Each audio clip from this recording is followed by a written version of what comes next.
Well, hello there, my studio teacher friends. Welcome to the Beyond Measure podcast. My name is Christina Whitlock, and I pride myself in being your anytime piano teacher friend. I've been teaching piano for over 30 years at this point, and it really is my pleasure to offer you this weekly shout of solidarity. I would like to offer a special thanks today to my super friends who support this work on Patreon. I could not do this show without them. And just buckle up today, friends, because we're going to talk about business. We're going to get right to it. So here it is. You are listening to episode 256 of the Beyond Measure podcast.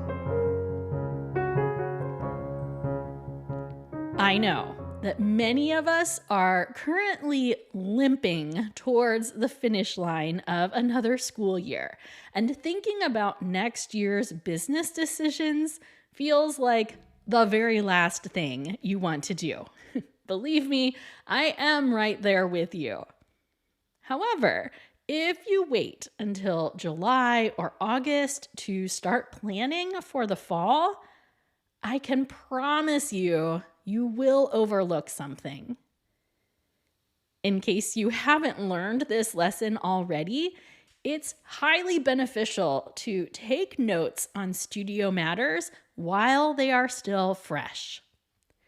For example, my recitals are smoother because I take extensive notes on what worked and what didn't immediately after the event.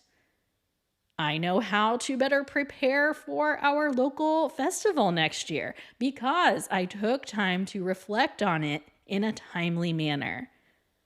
And the same thing goes for next school year. The things you are feeling right now, the policies that worked and those that didn't, the changes that you want to make for next year, it's really important for you to document those things right now.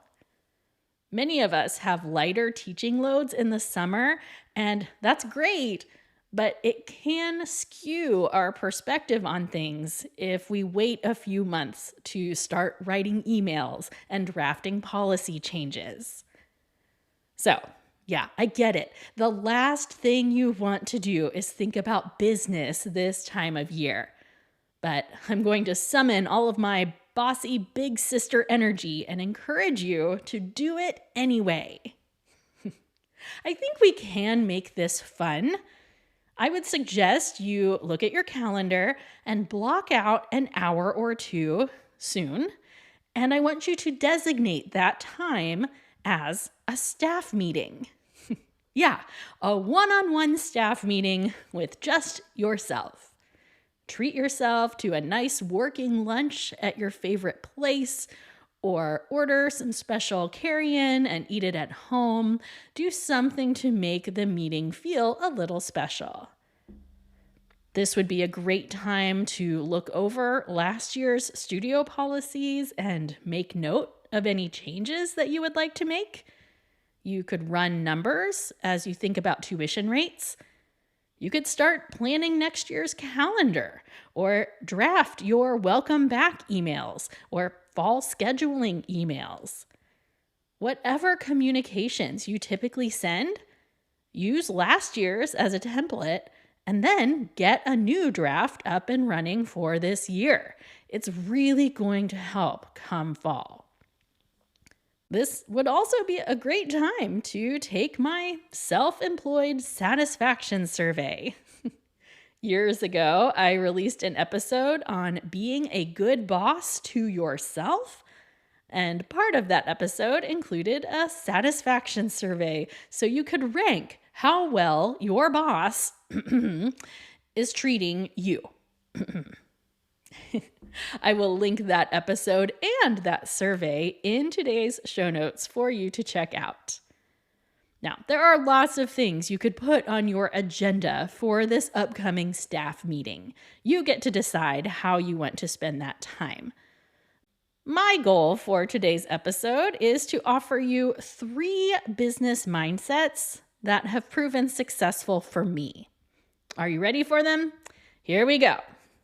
First up, we need to make decisions based on what we hope will happen, not what we're afraid of happening.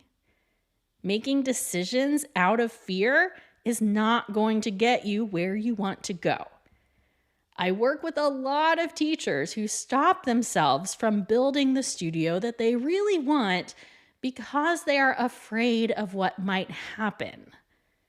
In reality, none of us know what will happen if we change policies or tuition fees or scheduling parameters.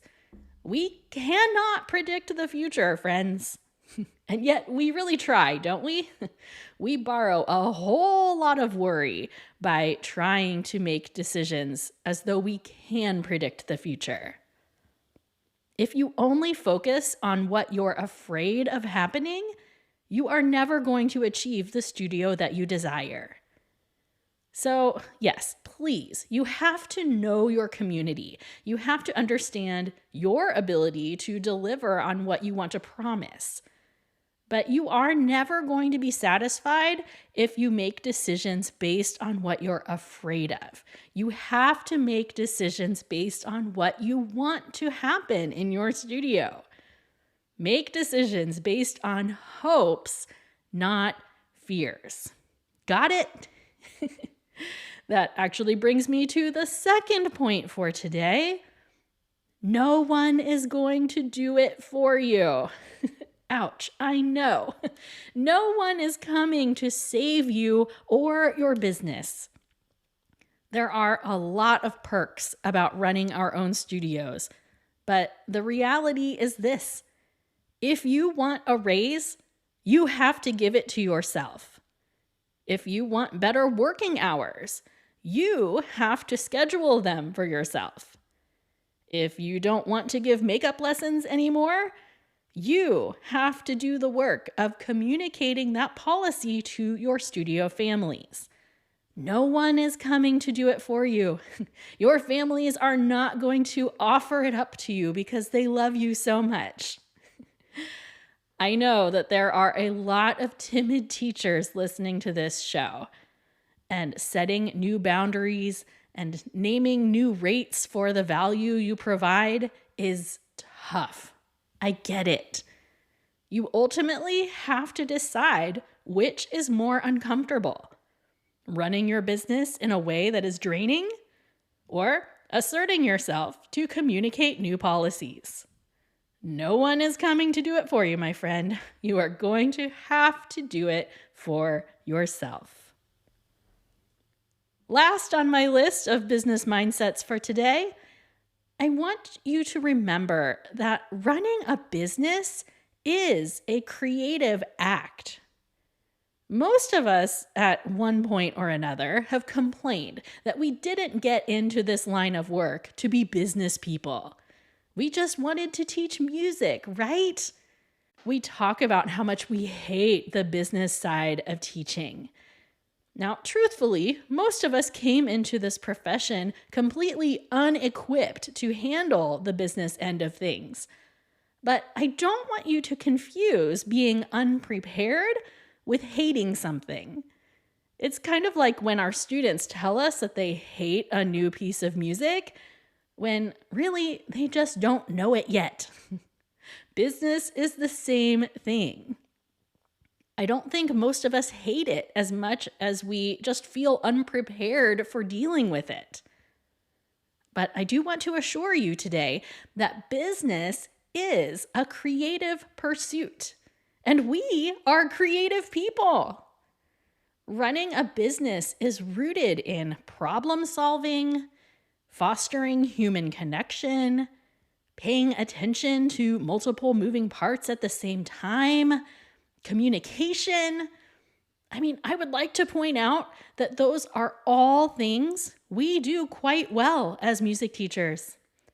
So try to rewrite that narrative that you hate the business side of teaching, because I happen to think a lot of our teacher skill sets are immediately transferable to the business arena. Try to flip that script, okay? Business is a creative act. Okay, I'm leaving it there for today. Short and sweet, I know.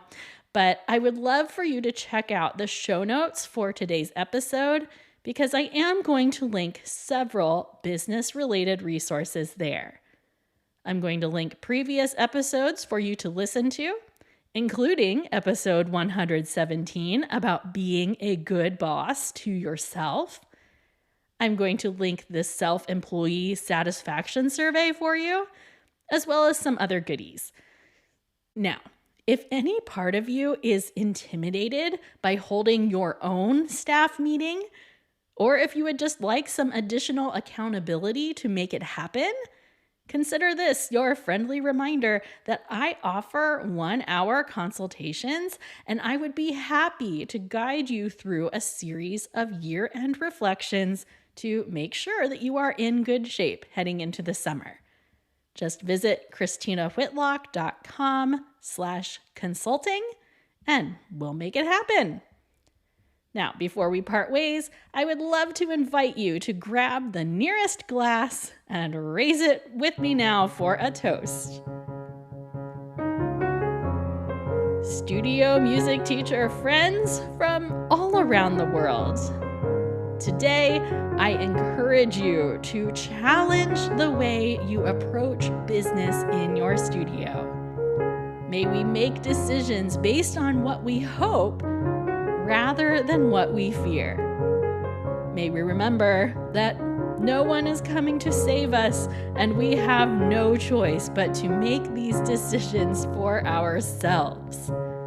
And, of course, may we embrace the creative elements of running a business as we seek to better distinguish the difference between hating something and just feeling underprepared. I'm cheering for you, my friends. Wherever you are on this journey, we're in it together. Hear, hear. I hope today's episode was helpful for you.